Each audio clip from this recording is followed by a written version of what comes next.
بسم اللہ الرحمن الرحیم۔ چار جانوروں کی قربانی ناجائز ہے۔ حدیث پاک کی روشنی میں سنیے کہ حضرت برہ بن عازب رضی اللہ تعالی عنہما سے روایت ہے کہ رسول اللہ صلی اللہ علیہ وسلم نے فرمایا: لا یجوز من الضحایا العوراء البین عورها والعرجاء البین عرجها والمریضة البین مرضها والعجفاء التي لا تنقی۔ چار جانوروں کی قربانی جائز نہیں۔ نمبر 1 کانا، کہ جس کا کانا پن ظاہر ہو۔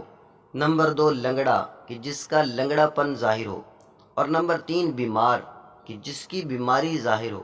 اور نمبر 4 ایسا لاغر، یعنی دبلا پتلا، جس کی ہڈیوں میں مغز نہ ہو۔